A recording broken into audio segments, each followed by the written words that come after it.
আজ আপনাদের নিয়ে চলেছি কলকাতার কাছেই এক শান্ত, নিরিবিলি ও সুন্দর জায়গা পিয়ালি আইল্যান্ডে। প্রকৃতির কোলে ছোট্ট এই দ্বীপটি শহরের ব্যস্ততা থেকে কিছুটা দূরে, যেখানে সময় যেন একটু ধীরে চলে।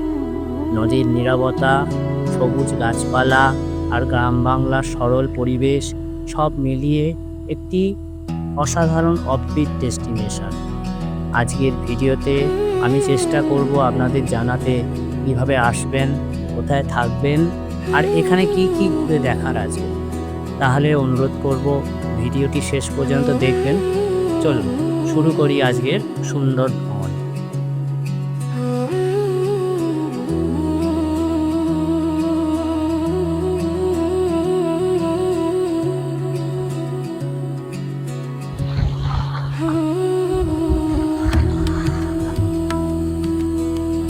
গুড মর্নিং বন্ধুরা, আপনারা দেখছেন আপনাদের প্রিয় channel food and travel with Shubhra, আর আমি আপনাদের বন্ধু শুভ্র। থাম্বনেল, টাইটেল আর ইন্ট্রো দেখে তো বুঝতেই পারছেন আজকে কোথায় যেতে চলেছি। তো আমি ট্রেনের জন্য অপেক্ষা করছি আমার হোম স্টেশন সুভাষগ্রাম থেকে। সেখান থেকে যাব দক্ষিণ বারাসাত স্টেশন, লক্ষ্মীকান্তপুর লাইনে, আর সেখান থেকে নিয়ে যাব আমাদের গন্তব্যে। তো পুরো ভিডিওটা আমার সঙ্গে থাকুন, এটুকুই অনুরোধ। সুন্দর একটা ভিডিও হতে চলেছে প্রকৃতির মাঝে, তো স্কিপ করবেন না, দেখতে থাকুন আমার পুরো ভিডিওটা।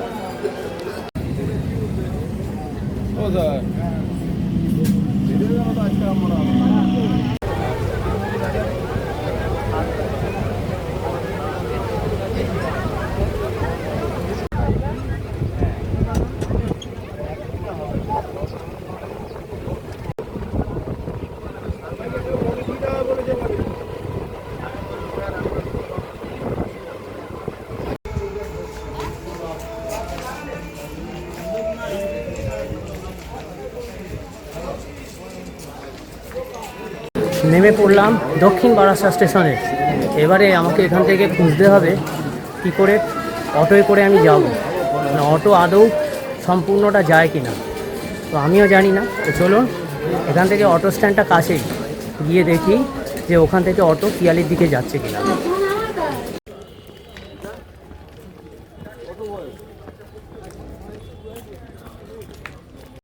দক্ষিণ বারাসাত স্টেশন থেকে একটা অটো পেয়ে গিয়েছি, এবারে এই অটো করে যাচ্ছি। কিন্তু এখানে মুশকিল হলো, অটো ভর্তি না হলে যেতে চায় না।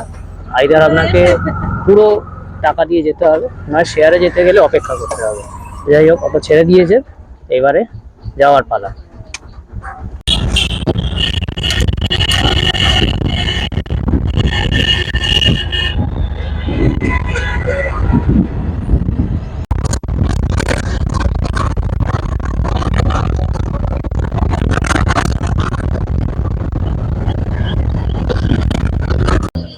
দীর্ঘ 27 কিলোমিটার অটো করে এসে অবশেষে পৌঁছলাম পিয়ালি দ্বীপ।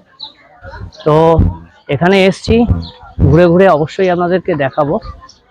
আর এখানে অটো ভাড়া বলি, অটো ভাড়া 50 টাকা করে। আর আপনি যদি শেয়ারে আসেন, আর যদি শেয়ারে না এসে পুরোটা বুক করেন, তাহলে কিন্তু 300 টাকা দিতে হবে। তো আমি শেয়ারেই এসছি, সময় লাগলো প্রায় 1.5 ঘন্টা মতন। রাস্তাঘাট সব জায়গায় ভালো নয়, কিছু কিছু জায়গায় খারাপ আছে, প্রচুর খারাপ। তো যাই হোক, সে সমস্ত উপেক্ষা করেই আমরা আমি আমার গন্তব্যে পৌঁছে গিয়েছি।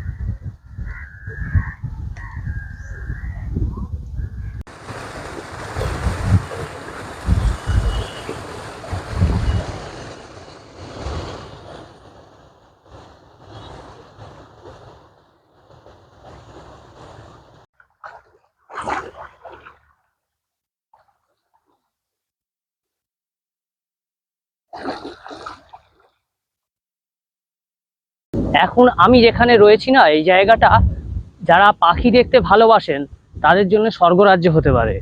প্রচুর সংখ্যক পানকৌড়ি, মাছরাঙা এখানে রয়েছে। আর এই জলাভূমি অঞ্চল বা কিছুটা হচ্ছে গিয়ে ম্যানগ্রোভ ফরেস্ট সব মিশিয়ে এখানে পাখিদের আস্তানা আছে। দুর্দান্ত একটা সুন্দর জায়গা, আর বায়োডাইভার্সিটির সত্যি কথা অতুলনীয়। তো এই জায়গাটায় এসছি আজকের, এখানেই ঘুরে ঘুরে দেখাচ্ছি। আরও অনেক কিছু দেখার আছে, তো অপেক্ষা করুন, অবশ্যই অনেক চমক অপেক্ষা করছে আপনাদের জন্য। একটু কান করে শুনুন, আপনারা পাখির প্রচুর ডাক শুনতে পাবেন।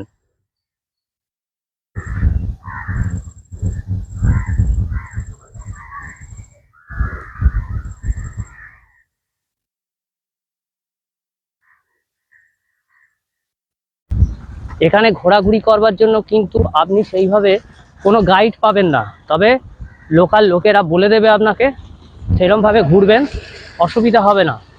রাস্তাঘাট খুব ভালো নয়, এবড়ো খেবড়ো রাস্তাঘাট, তা এটুকু এবং ধুলে ভরা, এটুকুকে মানিয়ে নিয়ে আমাদের এখানে ঘোরাঘুরি করতে হবে।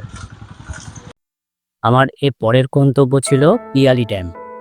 আমি যেখান থেকে অটোয় নেমেছিলাম ওখান থেকে পিয়ালি ড্যামের দূরত্ব মেরে কোটে 500 মিটার, হেঁটেই যাওয়া যায়, তবে রাস্তা খুবই এবড়ো খেবড়ো। আর এই পিয়ালি ড্যামে অ্যাকচুয়ালি এটা ড্যাম নয়, এটা একটা লক গেট টাইপের। জল পাস করানোর জন্য এই লক গেটটা আছে, আর লক গেটের ওপরেই রয়েছে একটা রাস্তা যেটা নদীটাকে পারাপার করা যায়। এই লক গেট দিয়ে যখন জল ছাড়া হয় তার সঙ্গে পাখির আওয়াজ চারিদিকে মিশে একটা সুন্দর যেন সিম্ফনি ক্রিয়েট হয়। আর এই জায়গাটায় শীতকালে অনেকে পিকনিক করতে আসে। এই যে পুরো জায়গাটাতে যে চরগুলো দেখছেন, এখানে অনেকেই পিকনিক করতে আসে। আর সেই সময় কিন্তু একটু অসুবিধা হবে, কেননা প্রচুর মাইকের আওয়াজ থাকে, কিন্তু বাকি সময়টুকুতে খুব সুন্দর লাগবে এই জায়গাটা ঘুরতে, এটুকু আমি গ্যারান্টি দিয়ে বলতে পারি।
মাতলা এবং পিয়ালি এখানে মিশেছে, সেই জায়গাটা এখান থেকে অনেকটাই দূরে, তো সেই জায়গা আপনারা হেঁটে যেতে অসুবিধা হবে, এই জন্যে টোটো করে নিয়েছি।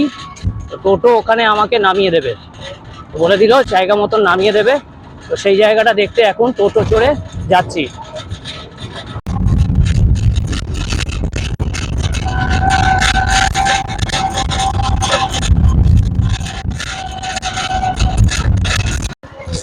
পিয়ালি ছেড়ে এবার পৌঁছে গেছি মাতলার চরে। তো দেখা যাক এখানে মাতলা নদীর মাতাল হাওয়া কতটা মাতাল করে দেয়।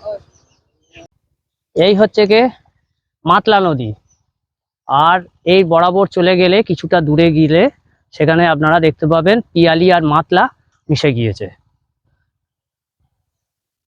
নদীর একদম ওই দিকে যে তীর দেখা যাচ্ছে ওদিকে হচ্ছে গিয়ে ঝড়খালি, আর আমি একবার কৈখালি গিয়েছিলাম। আপনারা সেই ভিডিও যদি দেখতে চান আমি ডেসক্রিপশানে লিঙ্ক দিয়ে দেবো, সেখান থেকেও ঝড়খালির দিকে আসা যায়। আর এই দিকে চলে গেলে আপনারা পেয়ে যাবেন বাসন্তী, ক্যানিং, এই জায়গাটায়।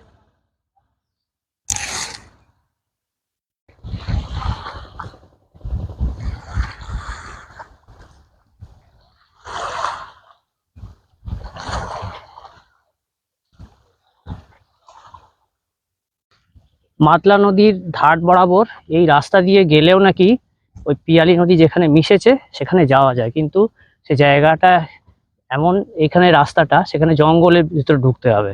তো ওই জন্যে ওই দিক দিয়ে আমি যাব না, আমি দেখছি যদি কোনো নৌকো পাওয়া যায় সেই নৌকো করে ওই মিলনস্থলটা একবার দেখে আসা।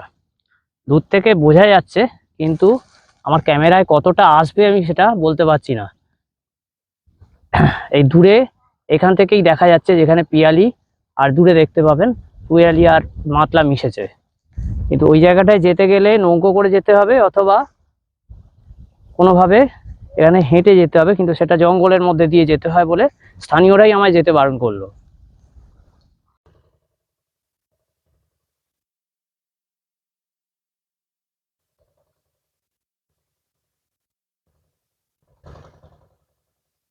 এই মুহূর্তে আমি একদম নদীর কাছে এসে দাঁড়িয়েছি। এখানে জল আস্তে আস্তে তীরে এসে ঢেউ খেলে ভাঙছে। তো সেটা একবার দেখাই আপনাদেরকে। এই জলের শব্দটা কিন্তু দুর্দান্ত লাগছে আমার।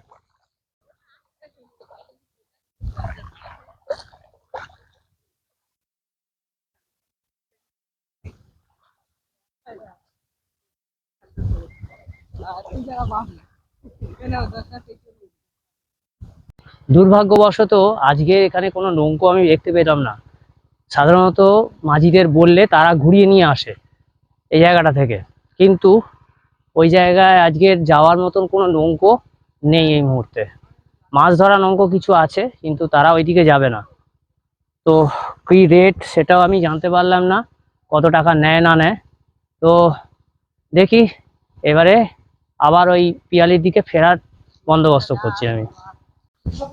দুপুরবেলা এবারে ওখান থেকে ঘুরে এলাম। আপনারা যারা ওখানে ঘুরতে যাবেন, আমি বলবো অটো থেকে নেমে সবার আগে টোটো বুক করে নিন, দরদাম করে পুরো এলাকাটা ঘুরে দেখুন। আর এখন দুপুরবেলা, এখন একটু কিছু খেতে হবে। পেয়ে গেছি একটা সুন্দর ভাতের হোটেল, একদম অতি সাধারণ হোটেল। এখানেই আমি আজকে দুপুরের খাবারটা খেয়ে নেবো, আর আপনাদের দেখাচ্ছি কি কি দিচ্ছে আর কত টাকা নিচ্ছে। তো খেয়ে নিই, খেয়ে নিয়ে দেখাচ্ছি। আচ্ছা, ভাতের সঙ্গে একটা তরকারি দিয়েছে, দিয়েছে ডাল, মাছ আর চাটনি। তো সুন্দর, এই সবজির সঙ্গে সুন্দর খেতে লাগছে। খেয়ে দিয়ে আমি এর ফিডব্যাক দিচ্ছি। আমার লক্ষ্য ছিল মাতলা আর পিয়ালি যেখানে মিশেছে সেই জায়গাটায় যাওয়া, কিন্তু আজকের সেখানে না পেলাম কোনো নৌকো। আর ওখানে তো হেঁটে বা গাড়ি করেও যাওয়া যায় না, তো ওই জন্যে সেই জায়গাটায় যাওয়া সম্ভব হলো না। তো দূর থেকে আমি দেখিয়েছি জায়গাটা আপনাদেরকে। তো এবারে অটোয় ফিরে যাই, সেখান থেকে এবারে বাড়ির পথে রওনা হব। আমি যেখানে খেলাম, যা যা খেলাম দেখালাম, 70 টাকার মধ্যে কিন্তু অত কিছু দিয়েছে। ভাত, একটা সবজি চিংড়ি দিয়ে, ডাল, মাছ আর টমেটোর চাটনি। বেশ পেট ভরে খেলাম, ভালো লাগলো। তো অটো স্ট্যান্ডের কাছে এসেই গিয়েছি। এবারে এখান থেকে অটো ধরতে হবে বারাসাত যাওয়ার জন্য, দক্ষিণ বারাসাত স্টেশন যাওয়ার জন্য। আমি আবার যাওয়ার অটোয় উঠে পড়েছি। এবারে বারাসাত স্টেশনে চলে যাচ্ছি। মোটামুটি ঘোরা হয়ে গিয়েছে, আর বারাসাত থেকে ট্রেন করে বাড়ি ফেরার পর।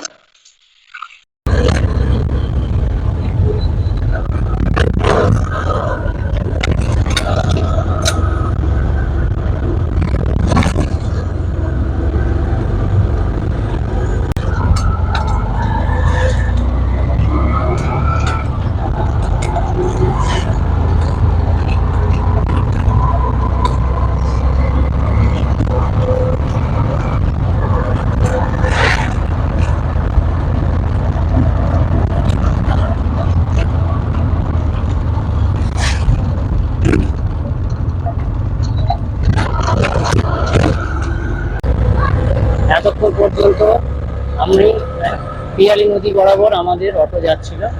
এবারে পিয়ালি নদীকে ডান দিকে ফেলে রেখে বারাসাতের দিকে এগিয়ে চলেছি। আর খুব বেশি দূরে নেই, তবে রাস্তাটা অনেকটাই রাস্তা, প্রায় 27 কিলোমিটার রাস্তা। যাই হোক, বারাসাত স্টেশন এসে গেলে আমি আপনাদেরকে আবার দেখাচ্ছি।